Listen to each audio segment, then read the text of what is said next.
Liverpool 2, Aston Villa 0, and this was a massive, seismic, such an important win for Liverpool Football Club and Arne Slot, with the rotation and rested team midweek, with the massive Champions League game against Real Madrid, and then the big game against Man City next weekend. Liverpool had to win tonight.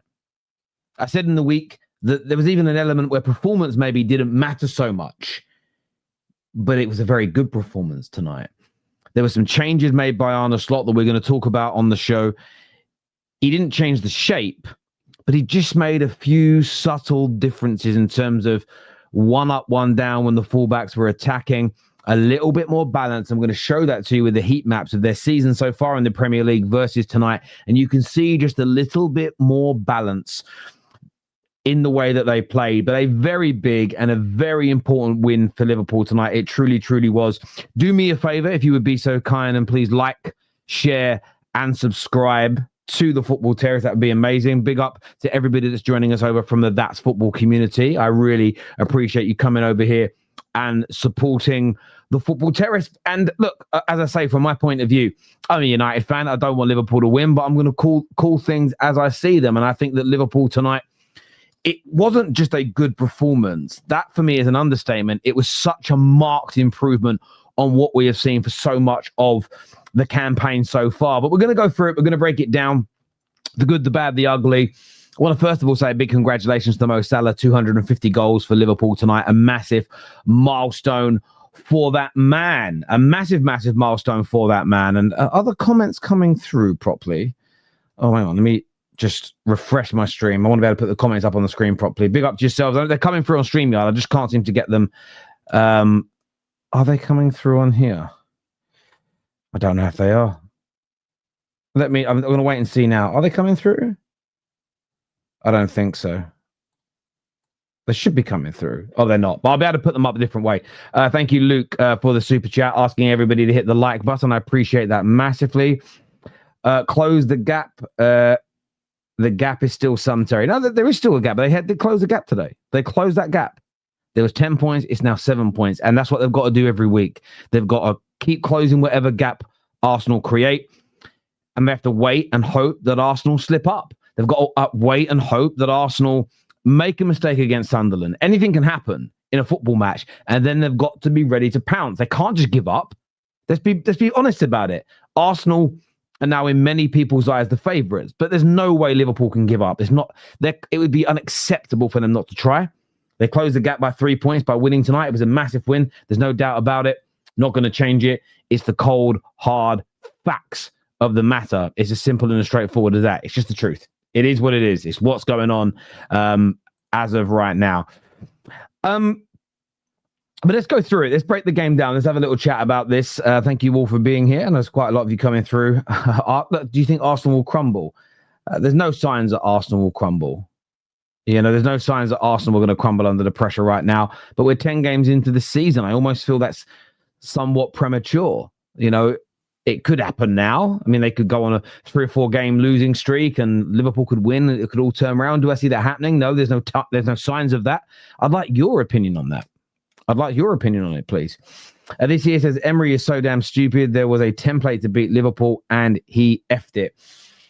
Yeah, look, there's an element of truth in that. There was an element of truth. They didn't play as many long balls as people expected, or people thought. They played it intricately throughout the ground, which plays into Liverpool's hands. But Liverpool themselves made changes tonight. I'm going to break some of those down and we're going to go through them. And Arne Slot needs praise for this. Arne Slot needs praise for the changes that he made to his team tonight. And some will say, there was no change, Terry. The shape was the same. Well, that's if you view football based on the graphics that the TV companies put on the screen. Like the graphics on my screen now. If you view that as that's the shape, then my message to you is, well, you don't understand football. Most teams have at least 2 shapes in a game when they're in possession and out of possession.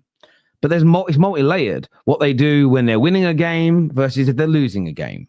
What they do when they're defending, attacking set pieces, the formation they'll go into afterwards, or the positions, because depending on what position you play. Like fullbacks, for instance, they go into more central roles, don't they? Because they don't actually, most stay back because they've got a bit of speed in case of the counter attack. But as you're defending that counter attack, those players don't just run back to their positions. So it's a little bit more complicated than just the graphics you see on the screen.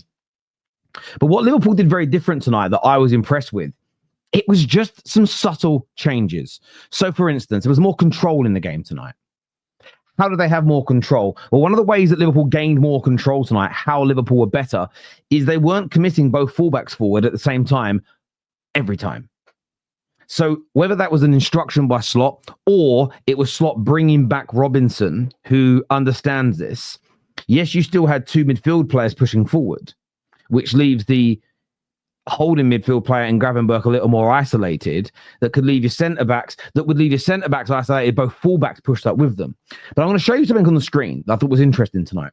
On the right-hand side is the average heat map for Liverpool this season, where you can see a massive heavy weight on both sides. This is when they're touching the ball.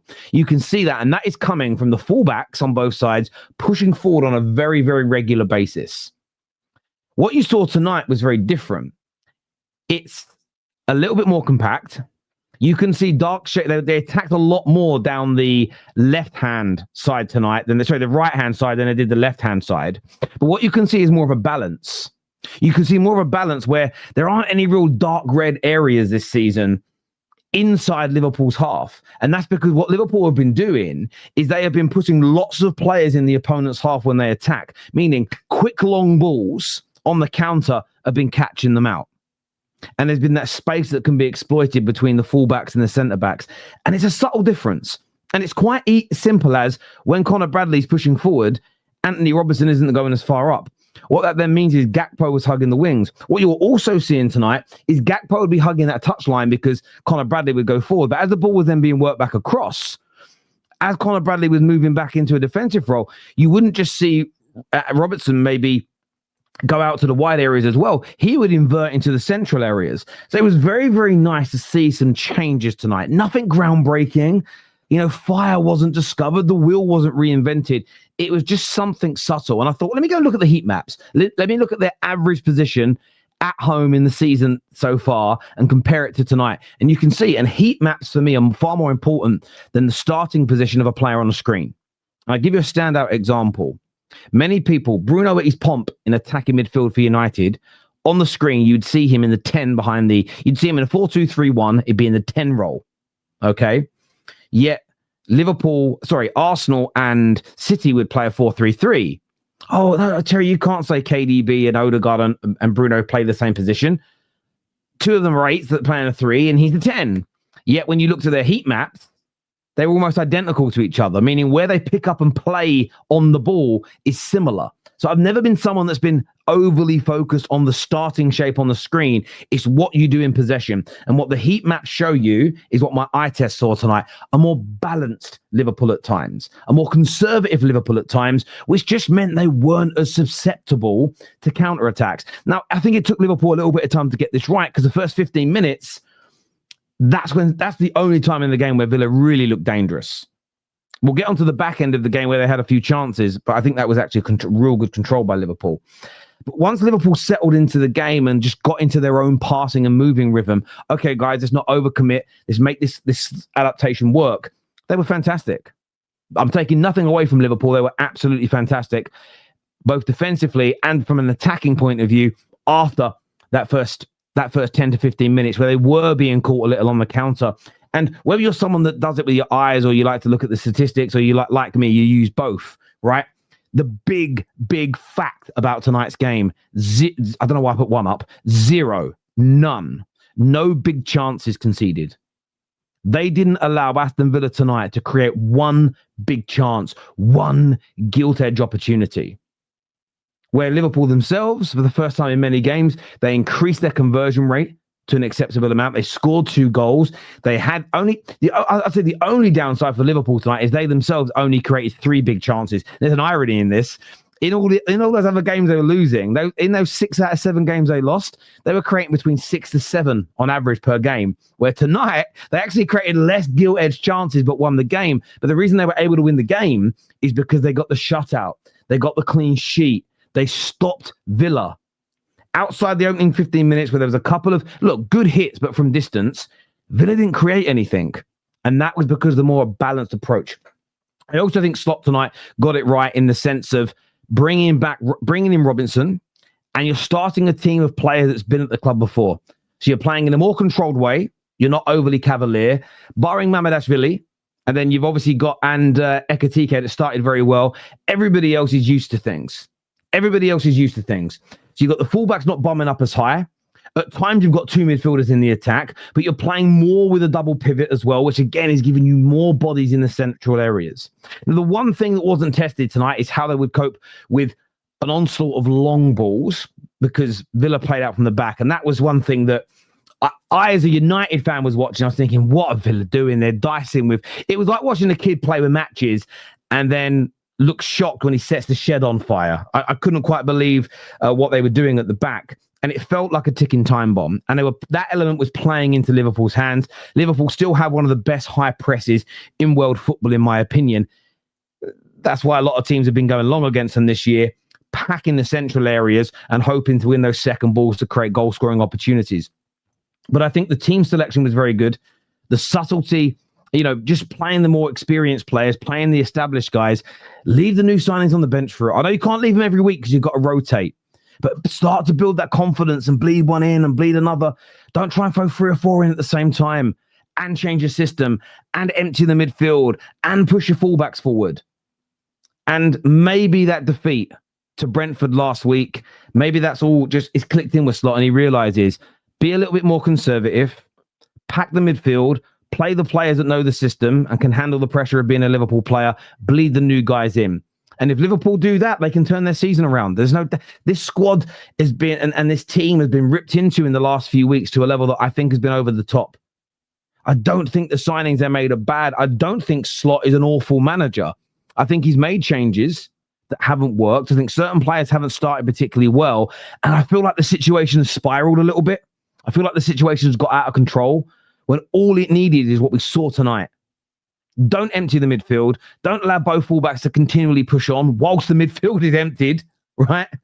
And play players that understand. You do those couple of things and you'll leave yourself in a much better and a less precarious position. And I think Liverpool did it very, very well tonight indeed. A big shout out to Mo Salah, though. I really want to praise Mo Salah because he's had a tough year because of everything that happened to one of his best friends in Jota. And I'm not too sure why he didn't overly celebrate. I'm not too sure what the reason was. Maybe it's because he feels frustrated at Liverpool's recent form and wants to almost celebrate in a humble way.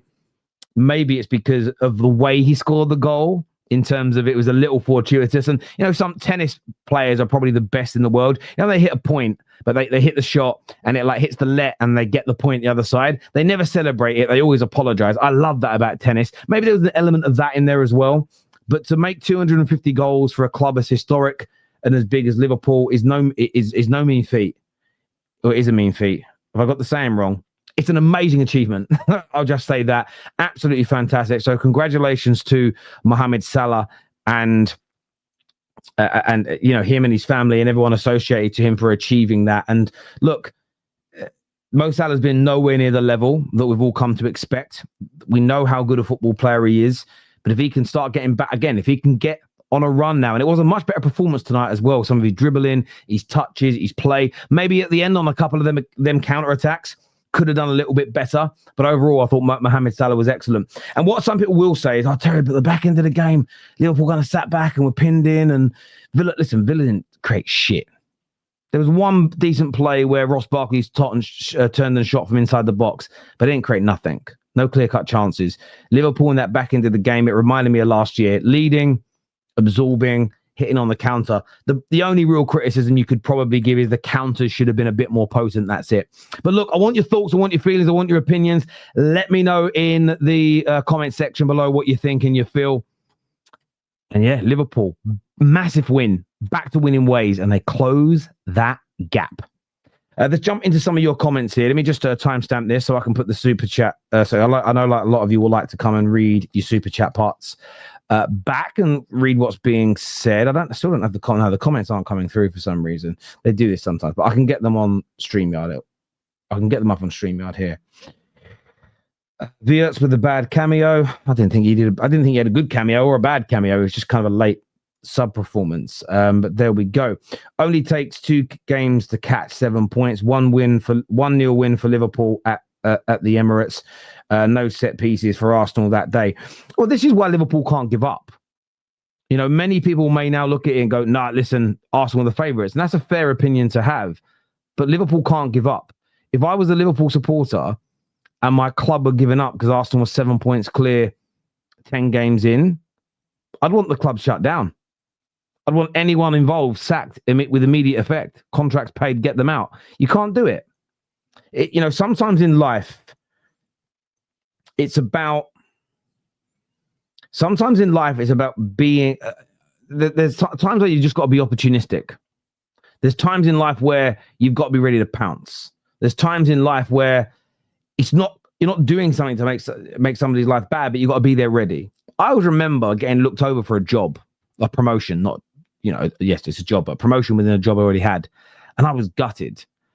And why I was really gutted is the individual that was given the job over me, I didn't think was as good as me. I didn't think would actually do a good job. I didn't think they were a good leader in that industry. And I remember being really pissed off. And I remember saying to my dad, like, so annoyed. And he's just going to mess up and he's going to foul. And then they're going to probably ask me or someone else to go in and clean it up. And I just remember my dad giving me this advice. He just went, well, help and support as much as you can. And my dad always pumped this into me and my brothers. Don't be a bastard. Don't sabotage. Don't be that person. You know, what goes around in life comes around. If you behave that way, it will happen to you. Try and do good. Show your disappointment in not getting that role by behaving professionally. But be there ready when the opportunity arises, if that person fails, to jump in. And it's always stuck with me, and it's how I view sport as well. There's obviously a different scenario to promotions, but Liverpool have just got to improve themselves, get back to winning ways, keep playing. And then there is an element of hope that Arsenal do have a bad period, and then they can capitalize on it. But if you give up, if Arsenal have a bad period and you don't capitalize on it, how ridiculous is that? You know, I remember watching a tennis player once, and he was 5 love down. He was fighting for every point. And somebody asked him, like, why did you fight so hard to try and win one game in that set? And he just said, well, it's about momentum. And if I could win that set. He might then win the that game. If he can win he might win the next game, win the set. But I can start turning the momentum around. And if I can get the momentum to turn around, and he hits a bit of bad form within the match, I might be able to turn this round. And it resonated with me. So I don't like this whole give up bullshit. Maybe that's just the way I'm built. Maybe that's the way I view things. You could be very different, but I don't. This give up stuff. Nah, not for me. Not for me. Soboslai is undroppable with Gravenberch. Yeah, Soboslai was brilliant today. He was really, really good today. And I think that he looks even better when you're not empty in the midfield and you're giving people around him and Gravenberch. I think they were great. Thank you, Taj, by the way, for gifting out 20 memberships to the Football Terrace community. Really appreciate that, bro. So big thank you to you. The gap is the same as it was this morning. Villa still ran right through their midfield, but handed them 3 points. A win is a win, however, mind the gap. Well, it's the same as it was this morning, but it isn't the same gap as it was before kickoff because you got 3 points and they closed that gap. 100%. It was a 10-point gap at some point today and it got closed. It's a fact. It absolutely is. And look, Villa had times today where they dribble through their midfield, but that was predominantly Rodgers. And Rodgers does that to most teams. He's very, very good at it. You can't stop that. You know, it's very hard. He's going to do it to most teams this year. You will see Rodgers pick up that ball against a lot of teams, a good bit of intricate play with him and the other midfielders, and he'll drive at a team. But what he wasn't doing outside the opening 15 minutes, they weren't driving through the midfield, then penetrating the defense and creating clear-cut chances. They just weren't doing it. And this is also the Premier League. Most teams are going to create opportunities against you. They are. This is partly why I said to that fan you had on the other day to stay calm and keep his head. Just takes a few results like this for Liverpool or City. It's too early to say we have won the league. I agree. It's far too early to say anyone's won the league. It's okay to have favourites, but no one has won it at this point. Anything can happen from this stage. Anything can happen from this stage. And I know that not everybody gambles, and I'm not advocating people go to betting sites or anything right now, although I do like a flutter myself. But this is always proof in the pudding when you know someone doesn't fully back what they're saying. Because if you turn around to somebody and said, 100% my team's winning it, if you go, well, let me bet you your YouTube channel. If Arsenal don't win it, I get your YouTube channel. Watch how quickly they go, oh, no. Because you know that doubt that comes in, that's because they know it isn't over. If you truly thought it was over, nothing would stop it. You'd do it, wouldn't you? You know, it's always that risk thing. And that's how you know it isn't 100%. And I wouldn't risk. Listen, I think it's fine for Arsenal fans to say they think they are the best team and they think they're going to win it. But the idea that Liverpool are just going to go away and not find form this year, I've always found that logic strange. I think they will find form at some point. There's no doubt about it for me. They will do it. Maybe I just view these things a little differently. Liverpool can't even defend. 15 goals already. Liverpool have had a really bad start defensively, but today was a completely different kettle of fish. Completely different kettle of fish today, right? And I want to give you an example. No big chances conceded. Far more like Liverpool than we've seen at the beginning of the season. And you saw with the heat maps that we put up, they've made some changes. They've got a long way to go. You know, they've got go and beat Real Madrid this week. Go and get something at the Etihad. Be a little bit more conservative in the approach and see what happens. But in terms of reviewing this game, which is what this show is about, it's a match reaction. It's the full fan highlight show of today's game. We're going to speak about those things directly. We've got to. We can't be sitting here speaking about all the, you know, everything that may or may not happen. I'll respond to you guys, but that weren't really in my mind. Arsenal haven't beaten any good teams. I'm not getting involved in any of that tonight. I've said this here from Seg. He says, I've not said anything about them winning the league. They're just objectively been the best side so far. You are just projecting and copying Mustafa. I don't know what you mean. I have no idea what you're talking about, bro. Absolutely no idea what you're talking about. Maybe you're talking to somebody else in the comment section. I don't understand what you're saying at all. Would you give? I would give you my YouTube channel. Yeah, but you got no followers. It ain't to bet. You just start a new one tomorrow. All right, there we go. By the way, right now, I wouldn't bet my YouTube channel on anybody winning the league because anything can happen. I would never do that. It might not even be Arsenal's fault. It might not be Liverpool's fault because anything could happen. Do you know what I mean? Oh yes, it's someone else. Fair enough, it's someone else. I was sitting thinking, am I really saying what? I don't even understand what was being said there. I get you now, my bro. I get you. Right, let's bring out Sam and Ram. They're going to come on the show now and have their say with us this evening. It seems a little quieter tonight because Liverpool have won. Interesting, Smithers. Let me just move my widget off the screen. Let me move myself over to here. Let me bring out the gentleman. How are you both, boys? You all right? Yeah, not too bad. I was going to say, Terry, there's not a lot of fans on, which is quite weird. Every last couple of weeks, there's been Arsenal fans, United fans, Newcastle fans, just everyone. But that was a bit quiet. I wonder why. Yeah, very, very quiet, as you say. It's I'm not surprised. There's I think what nights like tonight are always like this. It's most Liverpool fans are just keeping their feet on the ground, going, I ain't saying nothing. And then you get rivals that are like more pissed off at Villa than they are anything else. Like I see a lot of that on the timeline tonight. But let's talk Liverpool. Samuel, you needed to see a result tonight. You needed to see a better performance tonight. You needed to see some changes tonight. Do you feel that Slot has done that? There's two things. Sorry, mad. As soon as I start talking. We've all done that, bro. The amount of times I've done that on camera, it's a madness. But yeah, sorry about that. There's two things to this. I feel it's a brilliant result. Let's just say this. It's a brilliant result. I'm happy that we finally get a win in the Premier League. Yeah. 5 losses on the bounce was crazy.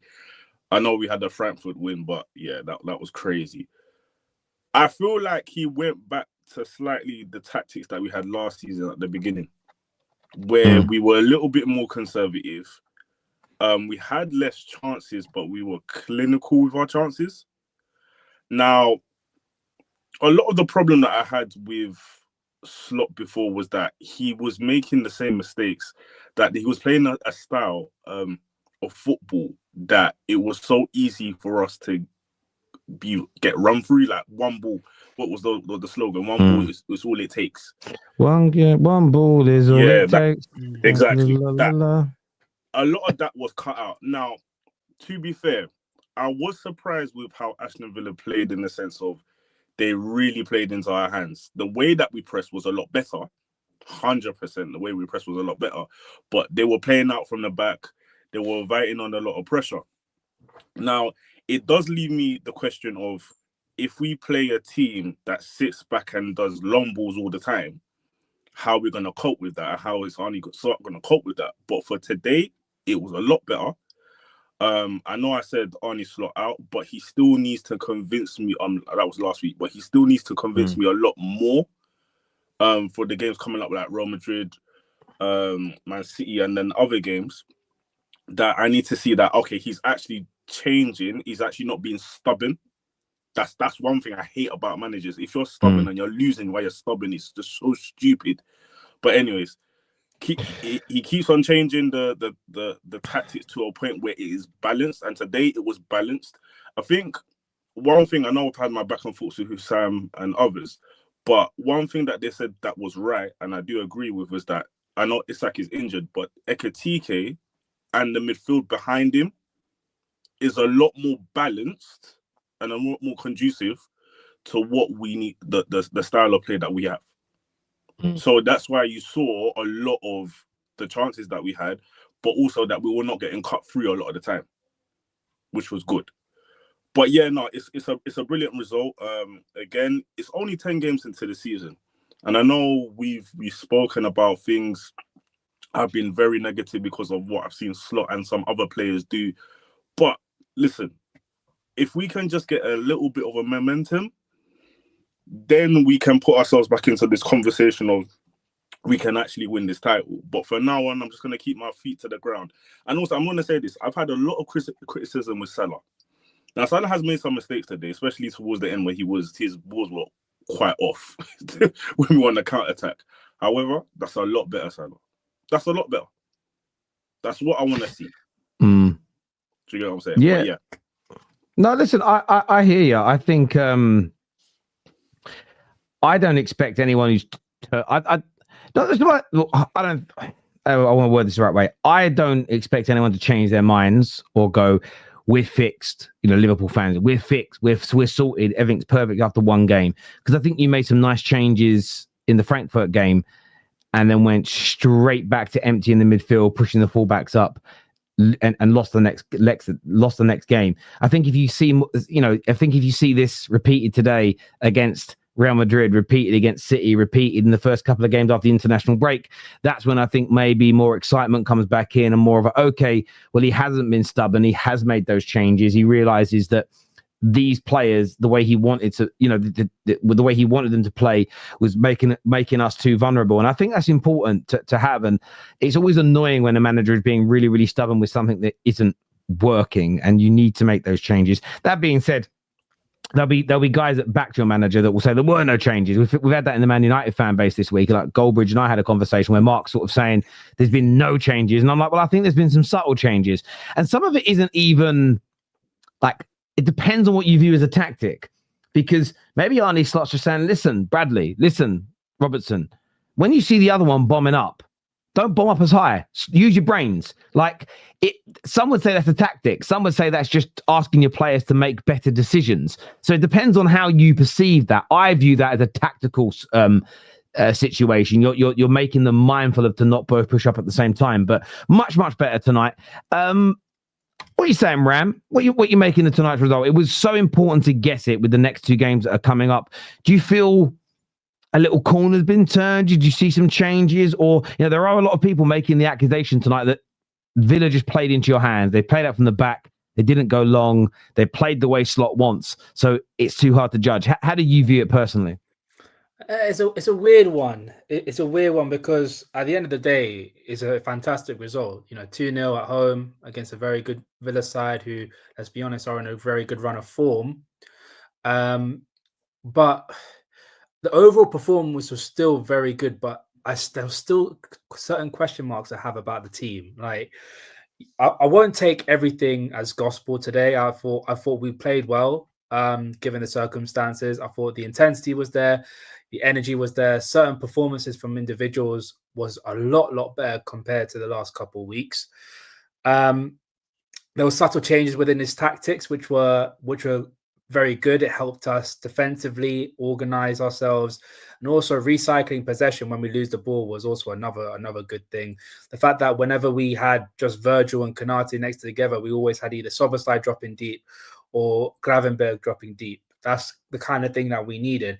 And it's almost as if playing with Szoboszlai, we had an extra midfielder, a centre midfielder that would create from deep and allow Ekitike to roam around, drop back if he needs to, create those last man runs against the centre back. So there were some tactical differences, but like he said, I thought Aston Villa, with the quality that they have, I didn't think they played particularly well. The first goal that we conceded, Martinez, I don't know what he's doing there, just literally giving it straight back to Mo Salah. The midfield overall, I expected Onana and Camara to do that, to dominate the midfield, which they didn't. And also they had a couple of opportunities to go in and behind our defense, but our defense did stay strong. I have to give credit to Arne Slot. You said it right there, Terry. He made the decisions of not playing the new boys in the game except Ekitike. I think it was the right decision to play Kerkez. And you talked about discipline and mentality and knowing when to make attacking runs. You meant Robertson. What did I say? You said Kerkez. Sorry, what I meant to say, playing Robertson instead of Kerkez, one of the main things I've been a bit annoyed about Kerkez is every day he's going forward unnecessarily. Sometimes you need to provide a little bit of balance to our defense. And that's what Robertson gives. People forget, even though Robertson didn't have a great season, he's still a very, very, very good left back. I said this earlier in the season.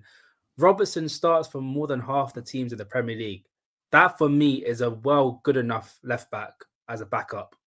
And we need to use players like that, man. We've got a good squad. I argued with Anton last time. The squad is good enough. The manager's not utilizing it properly. Today showed. Last year's team won that game for us. And now it's time to give a little bit more trust to some of these players. But overall, what players do you want to see him give more trust to? Robertson specifically, like Robertson, for example, the older players, right? Okay, yeah. So Ekitike proved himself in the first couple of games, but Robertson deserves to play a lot more games. I think the form of Kerkez has been very, very poor. And Terry, you did streams a long time ago. Robertson wasn't our starting left back when he first came to the club. It was Alberto Moreno. And look what happened then. It's the exact same thing. I'm not saying Kerkez is a poor player. I'm just saying if someone's in form and someone is out of form, bring somebody else in. And Robertson hasn't played poorly this season. The only time he had one bad moment was because he was holding his leg because he had a cramp, literally, against Chelsea. So we have quality players. We have the ability to rotate if need to. And today showed. So I did say today was Judgment Day for Arne Slot. He got out of it relatively comfortably to an extent. But there's still a couple more games where I have to see if there's an actual change in tune and a corner has been turned. So great result, but we still move on to Real Madrid one at a time, as they say. You said something that Villa didn't play particularly well. Do you think that's about Villa in themselves not being very good, their passing being off, their vision, whatever it may be? Or do you feel that that was you? Do you think that was Liverpool that stopped them from being able to perform? I think it's a bit of both, honestly. Because I saw Villa against Manchester City on last weekend, and they were spraying balls around. They were playing very, very well. Obviously, you have to give credit to us that the press that we were doing was a lot better. As Sam said, we were pressing very well. But some of the passing that Villa were doing and the quality of players that they have, some of them didn't turn up. Like Onana didn't turn up for me. Morgan Rogers, if he was a little bit more clinical, would have taken some of those chances away. We did defend very, very well. I think our centre backs and fullbacks defended well, but like playing out of the back when we're being so intense and pinning you back into your 6-yard area, like, come on, man. Like, Ram, I think my only argument. I think my only argument. One sec, Sam. I will come back to you in a sec, bro. I just want to. They're going to bring this fraud in from backstage. There he is. He's doing like hand signs behind the scenes. What are you doing? Don't put your hands down now. Oh, he's dancing. Husam is dancing, ladies and gentlemen. He's there. W's, man. I was doing the W's. You get me? W's. He was doing gang signs. I didn't know what he was doing. No, W's. The W. You get me? I've never seen that before. I don't think my hands can do that. Yeah, you can do this. This is what Big Daddy V used to do in WWE. I can't do it. My hands. I can do that. No, I can't. No, my hands don't do it. They don't do it. Look at you. Well, we learn something new every day. Thanks for showing us your. Is that called dexterity? I think. Thanks for showing us your dexterity. I appreciate it. Welcome, baby. You're welcome, Habibi. I don't get get me. Shout out to Kendrick Lamar. Bitch, don't kill my vibe. That's how I feel listening to them. Do you know what I'm annoyed about? Do you know the biggest thing that got me? As I was sitting there when that second goal went in, thinking, I can't do another Husam montage. I've loved editing them the last few weeks. They've been amazing, bro. Let me just bring up a couple of stats to Mr. Ram. Aston Villa, shots on target 3. 2 of them were from 50 yards, and one was a deflected cross. 0 big chances missed. We absolutely dominated Aston Villa today. Also, when we speak about runs, bro, we came into this game having won 1 game in 7. You do realize Villa won 4 in a row, bro. I know. Villa are the 6 wins in 7 games team, by the way. Husam, don't Husam, you listen here, you bum. Listen, you bum. You said the same thing about Frankfurt. We saw the same thing. You're a fraud. You're a fraud, and you know. How am I fraud? Guys out here like, oh my God, Villa players didn't play well because we made them not play well. That's why they didn't play well. Pain, I swear to God.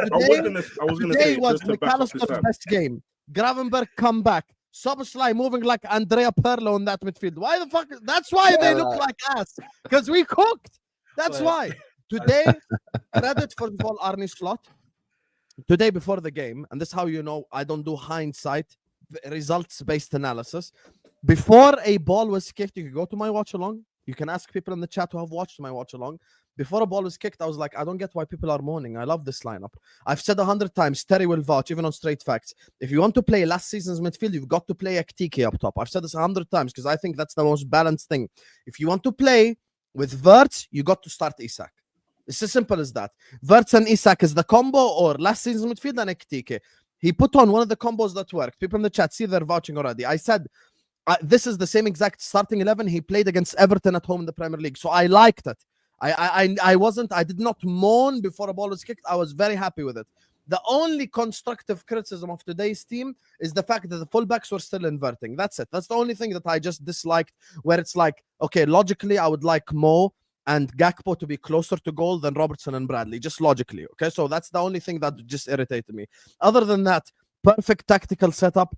Aston Villa didn't create no crazy big chances. Not no crazy, actually 0 big chances. They had 0 big chances created. We were dominant. I actually went and I checked, as you guys were speaking, I was checking Aston Villa's open play XG. Aston Villa had 0.25 open play XG. So that shows you that Liverpool were dominant defensively. Konate won every tackle, every interception, every clearance. Kudos to him. Van Dijk as well. Bradley grew into the game. As the game progressed, he grew into it. He started to defend really better. Robertson, well done, rolling back the years. For me, the 2 players I want to point out, and not because they were the two best players on the pitch, but because they've come under so much criticism lately, and it's rightful criticism, a lot of it, is Salah and Mac Allister. Those two have been cooked by the fan base, and fair enough. Now, do I think some of it has went over the top? Yes, like sell him and get rid of him and Mac Allister's ass and all this. Like I didn't go that far with it. So I think like for me, those two, Mac Allister today was unbelievable. Mac Allister, this was Mac Allister from the last 6 months of last season. Tackles, interceptions, clearances. Him, just the fact that he pissed off Onana so much into making a foul and just screamed in his face with his veins popping. You know, when you see Mac Allister veins popping, you know he actually, like, he's fucking fighting for it. Today was unreal. And Salah, for me, it's not about the goal, because the goal was a gift from Emi Martinez. Forget it. I'm talking about overall play. Saucing, bro. 4 successful dribbles. He's completed more dribbles today than he did the whole season. So you got me 4 successful dribbles, the passes, the linking up with Szoboszlai, the linking up with Bradley. The individuals performed, Terry, but the individuals performed as a result of Arne Slot getting his system together. Because guess what? The reason why I never said sell Mo or sell Mac Allister or anything, because the system wasn't working. And today, I dare anyone in the chat deny this, or anyone on the panel, or like anyone watch the game. Gravenberch sat in front of the fucking centre backs. If you notice, that was the most important thing. Thank you, Sam. 90% of the game, Gravenberch was sat in front of the centre backs, protecting them, defending, almost acting like a third centre back. And all of a sudden, Liverpool don't concede a shitload of chances. But that's what we've been pointing out. The only thing I'd say, and this is where I'm gonna end on this. I'm gonna let Ram be miserable. My thing now is, Arnie, I'm begging you. I'm on my knees. These next 2 games, Madrid and Manchester City, don't fuck this up. Don't fuck it up. Just run it back. You want to start a TK? Cool. Run back the same midfield. Bench Vert. We don't give a fuck. We want to win. Same thing against Manchester City away. You want to run that midfield 3? Cool. Start a Ketike. You want to go with Isak? Start Vert. It's just such a basic formula, because it's the most basic bitch reason. You want to know why? Even me and Sam were disagreeing last episode, but even he agreed with me. Ekitike and Verts just run into the same space because Ekitike drops deep. It's pointless to play Firmino and Ozil, basically, as an example, because Firmino drops deep and Ozil is already occupying that space. When we played Isak and Verts with each other, Verts created a shitload of chances and Isak had someone to link up play with. It's genuinely so basic, but it's just about positioning out there on the pitch. The only thing that I would change from today is I would have Bradley and Robertson invert less. Other than that, everything was perfect for me. Individual, system, style, tactics, positioning, even our defending, bro. From an individual basis and from a structural basis. We didn't do anything wrong out there on the football pitch. And there's a reason why I never said the word slot out and I didn't turn on him. Because I believe that he can turn it around. Because there's no way the manager that was fucking elite last season all of a sudden is like this dumbass that has no idea. I refuse to believe that. And today he showed, okay, I have a brain. I can use it. Let's go. And we win. So now 2 big tests ahead. I agree with a lot of what you say around the slot deserve the criticism, but I felt maybe the sack him stuff could, maybe a little bit premature, but he had to make the changes. The one thing I'd say about the inverting, though, I get why you're asking for that, but when they're inverting, that's also to ensure that the midfielders don't need to push up as well, which means you're not vacating the midfield, which means you're not as easy to counter-attack against. And I spoke about it in my opening monologue, and I think that you didn't have both fullbacks bombing forward at the same time as much. Gravenberch sat, like you said, the midfield didn't empty. It was a subtle, same shape, but subtle changes, and it made such a difference tonight. I thought it took you 15 minutes to settle because they had their chances, and I think what Villa did, Villa came out with the Liverpool vulnerable. I'm going to have a pop at them, and then when you started hitting them back, the Mike Tyson quote comes to mind, which was, "Everyone's got a plan until they get punched in the face," and then they weren't able to do too much, and they didn't. And I know they had a lot of ball towards the end of the game. But just like ironically, because they got called out for it today, Burnley had a lot of the ball against Arsenal. But I sometimes challenge people's football knowledge, or I think they're just saying things for banter purposes. It's because you let them have it. You let them have it. And when you can't break us down, we're going to sit in and just try and counter against you. It's so normal. And you guys won a title last year doing that all the fucking time. Like, you just control the game. So I didn't really understand the criticism for that, because I think you could still be playing now and Aston Villa wouldn't have scored. The same as Burnley wouldn't have scored against them. Exactly. Same as Spurs wouldn't have scored against Chelsea today. It didn't matter. It was complete and utter control. Honestly, the only thing I'd probably say you could have improved on is conversion rate. Maybe score one more. You had a third or a fourth goal to tonight. You win 3 or 4-0. The performance might feel different to some people, but overall, I thought you're fantastic. Sam, you were going to say something before I brought Husam on. Sorry. Yeah, no. What I was going to say is that just to kind of just like argue Ram's point a little bit was that before, when we played Aston Villa, especially at Anfield, we've usually dominated them. So it's kind of like today is not, for me, it's not a surprise, but you have to give credit that we've done this before and we've done it again now. So it's normal. Yeah. It's normal for us to do this. So when it's kind of like, oh, Aston Villa they never play well against us at Anfield, and we dominated them in every aspect. Do you get what I'm saying? We squeezed that. Yeah. Like, as I said, the press was a lot better today. That's one thing I saw. The press was a lot better today. One thing Husam said, which I totally agree with, and this is the problem I had, and it was in Gravenberch's quote. I can't remember the game after the game, but he said, Arne Slot has allowed me to go forward a lot more. When I saw that quote, I kind of went like, oh my word, why has he told him to do that? Because, again, one ball is all it takes. As soon as Gravenberch goes up, as soon as Mac Allister goes up, there's nobody in front of Virgil van Dijk or Konate. But now, especially when there was a part, and I saw this because they zoomed in especially to this, when Conor Bradley went up, Gravenberch filled that space. When Robertson went up, Gravenberch filled that space again. Also, Bosley filled that space, or Mac Allister filled that space. So we had somebody always sitting back, and that was mostly Gravenberch. Now, again, I'll just say this one last thing, yeah. When it comes to the past how many games we were losing, I actually lost count. How many times you lost? My problem was 6. Arne Slot will set us up to fail, but the individual performances, what's it called? Terry said something which proved my point actually in the first part of his monologue. How many chances did we have today, Terry? Well, today you had 3 big chances. And you scored one of them, and you missed 2. But in the 6 games that you lost in the previous 7, you were averaging between 6 to 7 big chances per game, and you were invariably scoring none of them. No, exactly. So this is where I said I totally agree with what Husam, Tom, and others have been saying. That's why I even said Arne Slot out if he continues with the rubbish that he was doing. But we were still getting quality chances that individuals are messing up. And this was what was annoying me as well. That's why I was calling out Salah. That's why I was calling out other players. But when you play like this, and even Salah, he scored a goal that was really gifted. Let's be honest, it was gifted. But his overall performance, his touch was better today. Oh my word, his touch was better. He was actually getting past players. That touch where he got past, he drove past 4 players. He drove past 4 players in one movement. 4 times, guys. 4 times. Like, literally, this is what I wasn't seeing. And this is why I wanted him to get dropped, because it's like, even the basics you're getting wrong. But now you got the basics right today. Good. Carry that on. See, I'm not a guy that has an agenda. I just want my team to play well. I want my club to do well. And whatever it takes... Let's do it. Listen, no, I hear you. So again, listen, I don't even think there's anything wrong with having an agenda. It's just admitting what your agenda is. Do you know what I mean? Or when your agenda is proven to be wrong and there's evidence of it. So I was saying this to United fans earlier on today. We've been having a debate around should Le Mans have started from the first moment he arrived. I've said no. One, I think it went to relieve pressure. Some of them, Lou, for instance, who comes on, has been saying, no, I think he should have done.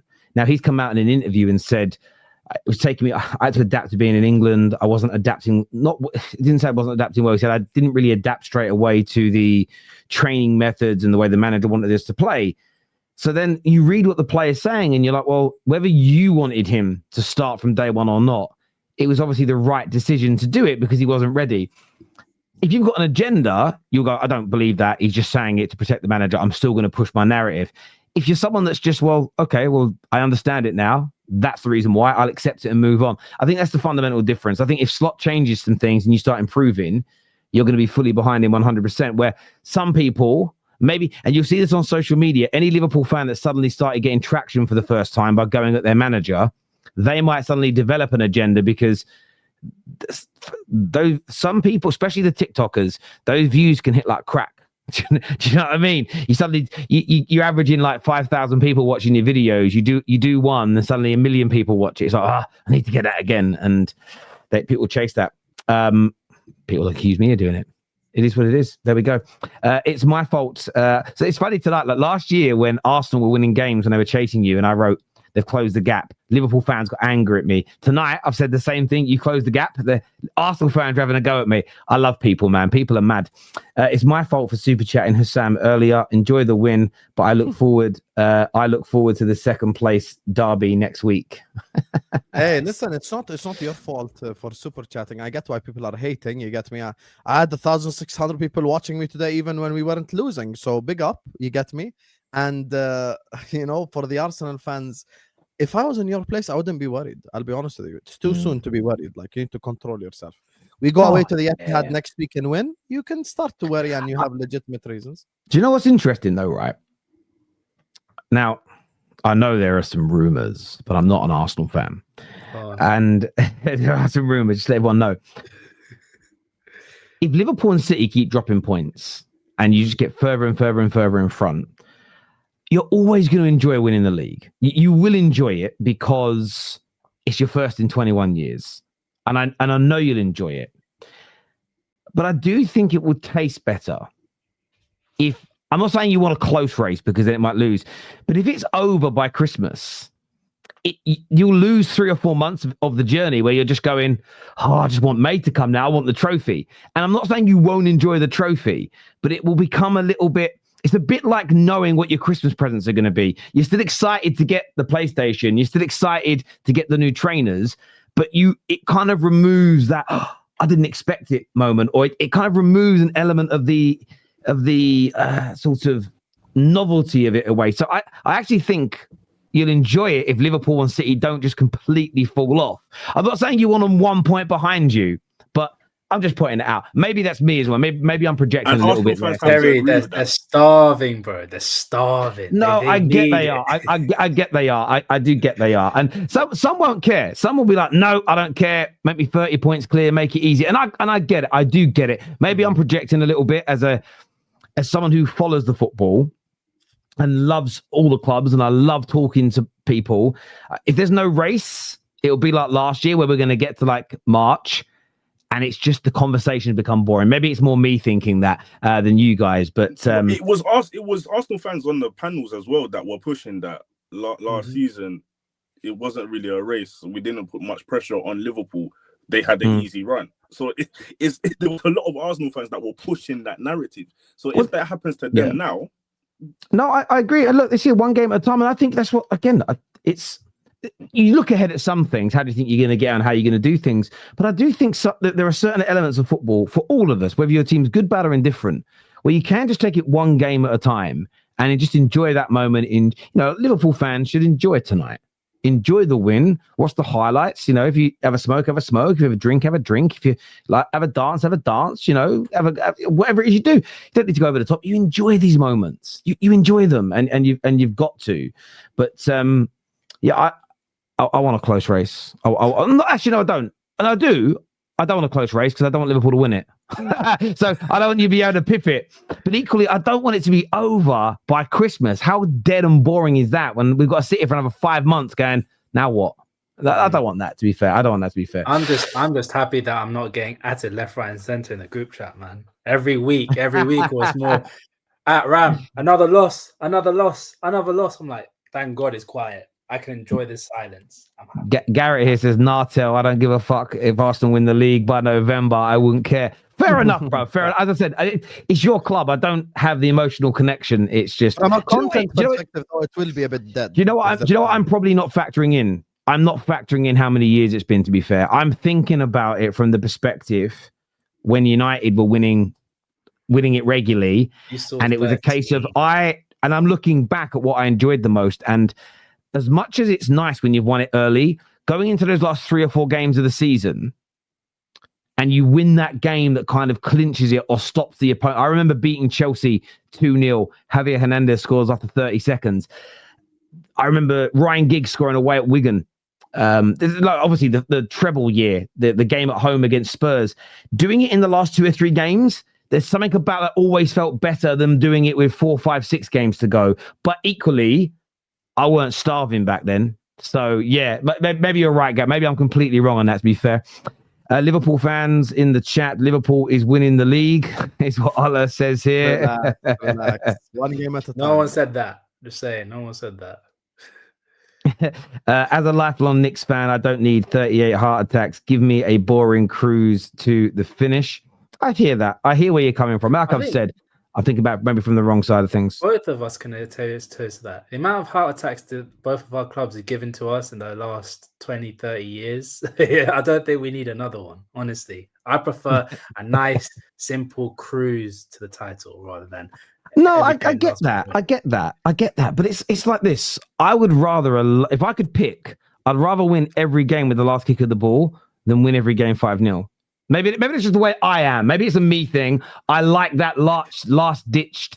I've seen too many of that, Terry. I've seen too many of that, Terry. There's something about it where I'm like, inject that into my veins. Let's just say this though: if Liverpool win the league from here, would you enjoy this title a lot more than last season's? I mean, look, not with you guys winning it and going ahead of Man United, but as someone that I don't just, you know what it is, I watch football in a very different way now. Maybe that's why I view it differently. So this is maybe why I've got a real bias in this, and I said it, and that's why you say things sometimes. You get a response from the panelists and the viewers, and you go, oh, maybe I'm wrong actually on that, because I don't do what I used to do. So what I would have done before making content about football is Gravenberch's goal would have gone in and I would have turned the TV off. I'd have gone, Liverpool have won. And you might keep checking it on your phone or, you know, whatever it is, but you stop watching it. And I think that is so normal. Most people go, oh, they're winning. You know, United, when we went 3-0 up against Brighton last week, what most rivals would do, unless they're talking about it afterwards, is you turn it off because the game's over. So I think because of what I do for a job, and I love doing what I do for a job, there's this element of I don't want Arsenal to run away with it. I want Arsenal to beat you to the title because I know my team can't win it. By the way, I'd rather Bournemouth win it, but I don't think they will. I want to talk about the team that I genuinely think could win it. But I want there to be a race because I enjoy the excitement. Like in terms of, I love doing, I prefer a match reaction when it's like, oh, we've won, we're closing the gap. Oh, we had to win today to pull away. It becomes very hard to talk about football when the win or the loss doesn't really matter because they're 20 points ahead. It's like, what? Okay, Terry, let's reverse it on you. Let's ask you a question instead. Would you take Man United winning the league by November? Because it's been such a long time. See? That's the thing. Yeah, exactly. I hear you. Oh my God. You're going to win the league by December. It's boring. You think we gave a fuck? I was so happy. To answer that. So that's why I said about 5 minutes ago that I didn't consider the distance in time. My brain was in the mindset of thinking about when my club was winning titles. And it was this element, we were doing it regularly. And I enjoyed the fight, the journey, the race, all of it. You are right. For me, I just want to win one again. So yeah, I totally take back what I said. I'm actually wrong. And I'm thinking about it from a very different angle to how fans would, and that's why we have these conversations. You're looking at it from a hypothetical point of view. You'd rather that, but in the moment when you're supporting, I mean, again, to answer this, if I had the choice of both, if someone said, right, you can win it by November at Cantor, or you and Liverpool, or you and Arsenal, or you and Chelsea could go neck and neck until the last 2 games of the season, and then you clinch it, I'm picking that. I'm picking the heartache every week. I'm picking the close race and then winning it. I'd much rather there is something more. I'll give you an example. What has been universally agreed upon as the greatest moment in Premier League history? Aguero. That can't exist if you win things in November. So for me, what I want is, of course, I want the trophies first and foremost, but I want those moments that come with it as well. So I suppose if I had the choice, if you could give me the choice, I'm still picking going to the end because I prefer that element. But I do get why some people wouldn't want that. And I get why that's riskier as well, by the way, because you could lose that last game and then you lose the league where November it's done. So I do hear you, but I get everyone sees it different. And that's why we have these conversations. Love it. I've witnessed Leicester win the league more recently than my team. We have the tools and situation now to make it easy. Let's make it easy, please. I hear you on that, bro. I hear you on that. There's many people in this chat who are like maybe younger than me by like 4 or 5 years who have literally never seen Arsenal win anything other than an FA Cup. That's why I understand where they're coming from. I do. Some people say they agree with me. Like Khalid here says, I agree with Terry. And that's fair. Like some people will, some people won't. And that's the nature of these conversations. I don't care as long as we win it. It's been too long. I haven't felt that way since 2004. I need to win it, but need close. But being close and Liverpool or City losing it on the final day would be the icing on the cake. I suppose as well, though, when the reverse happens, though, you go into the last game with Liverpool and City having a chance to win it, blah blah blah, and then Liverpool win it with like this Aguero moment. You will hate football. Of course, but this is it though, right? So I think it all depends on your disposition, because that Aguero moment hurt, right? Really hurt, but it made winning it the next season feel even better for me. So I don't ever want to lose. But losing finals, losing title races made the next success taste better. And so for me, there's that element of, again, winning one at a canter is great, but winning one at a canter, it never felt the same to me as really going head to head with somebody. It's a bit like this. When we smashed Chelsea in the mid-90s in the FA Cup final, 4 or 5-0, when we beat Millwall, a championship team in 2004, of course I celebrated, but it didn't feel how when we beat City 2-1. Didn't feel like when we beat Newcastle. Didn't feel like when we beat you in the mid-90s, 1-0, Cantona last minute. And that was obviously playing our biggest rivals, but it's that the game was close, both teams were in it, do you get where I'm coming from? So it's just that for me. That being said, Crystal Palace fans wouldn't have cared in the FA Cup final. They never won a trophy before. I get if it's 20 years, 10 years, 20 years, no trophy, no league title, never won a trophy. You just want to win one. I get it. And that's why I'm thinking about it from a completely different perspective, which is one as a content creator who talks about football. So if there's less to talk about, my job's a bit more boring. The other side is I just prefer winning it in a closer race because there's a sense of accomplishment around it that feels different, but I hear you. Like again, I'm open to everyone's view on this. I think like it does depend on the time scale. I do agree. Like even when we won our title last season, I think people didn't care because when we won the first Premier League title, it was in COVID. A lot of people couldn't see it. We weren't together at Anfield or outside the ground being able to enjoy it. So actually having that first Premier League title to actually together made it a lot more special. However, I will say this to flip it to any Liverpool fan that, especially my age, a little bit older, just a tiny bit younger. What was the greatest ever final you've ever seen from Liverpool?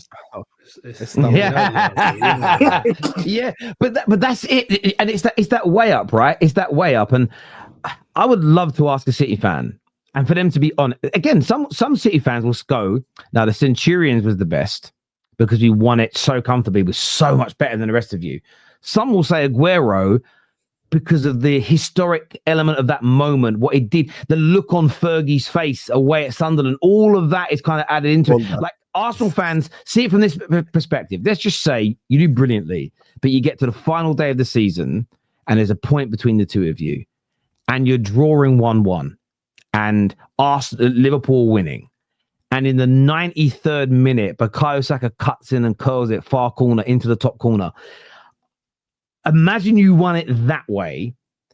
If I could offer you that choice, or you win it by February, what would you pick? I just would love to know your answers. And by the way, replicate that for Chelsea fans with Reece James scoring the goal, Liverpool with Mo Salah do it, Man United with Bruno Fernandes doing it as an example. Which would you pick? Just again, no right or wrong answer here. It's all preference. So let us know. I'd love. Having seen a league title, I choose an Aguero moment for Liverpool right 100. Now. But if you're in an Arsenal fan's shoes, they don't care if they win it in August. The closest thing we probably had to that was probably the closest thing we had was that Alisson goal against West Brom back in 2021. That moment will forever be like in history. That moment, not only because the goalkeeper scored, but just the situation, the scenario, and everything. It's just amazing. Yeah. So here's this February. I hear you, bro. Listen, and I'm not even saying it's right or wrong. I'm just giving you my perspective, and that's why we have these conversations. 100 points was my favorite, Terry. I hear that. That's only because you start supporting City 5 years ago, so you never. Big up, Jeremy. This year says 100% the Aguero moment. We had Gundogan take it away from us on the last day, so I know how City feel. Yeah. I mean, they've done it. City have kind of done it. They've done it a few times, haven't they? Like where they look like it might not go their way and have turned it round. It's funny when United did it in '99, and that sounds really harsh. But even at 1-0 down, I was like, we're still going to win. I didn't feel that pressure. I just knew we'd beat Spurs. I knew we would. February, my life insurance don't cover heart attacks. Terry, does 5th place still make Champions League? Depends on how well the English teams do in Europe. So it's all about coefficient points. But the thing is still ahead of the rest, though. Yeah, we're still ahead. But if we all start flopping, that's why I would like a lot of the English teams to get to the knockout stages of the European competitions because it would make it possible. Yeah.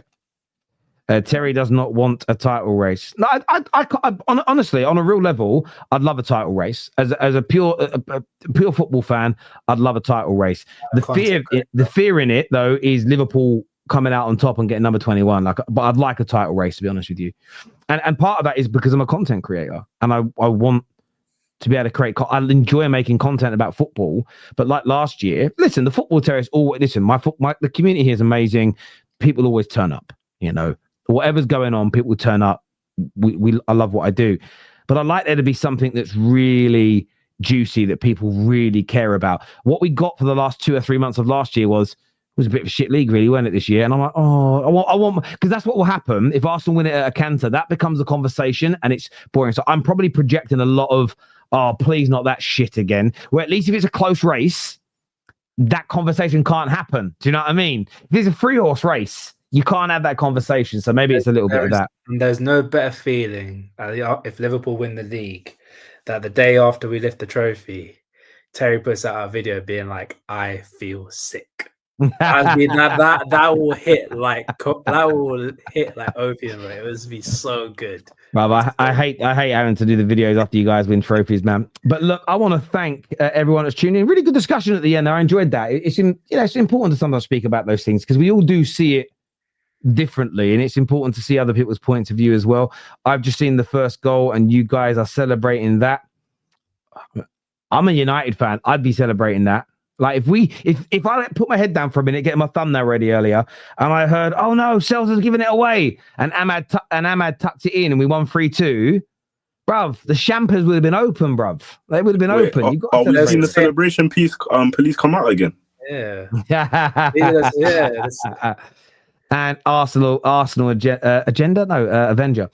Listen, this is going to redirect you to Mo and Husam's channel. They're going to begin live momentarily. So go and support my brothers over there. We're back in the morning for fan channel review, which I'm telling you is going to be very Tottenham heavy, I would be assuming. I haven't looked at any of the content yet, but I'll be doing that in the morning. No Liverpool? No. No, you won.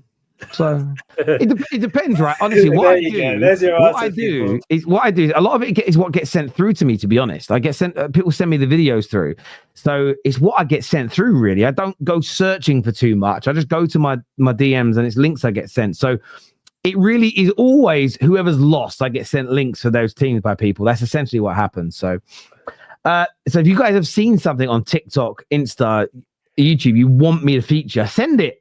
But if you don't send it to me, some people go, oh, why didn't you feature this? I'm like, do you think how many hours do you think I have to sit there and watch every channel's content. And you guys drive it. So come on. Listen, people, take care. Goodbye. God bless. And I'm going to see you all again soon. Peace.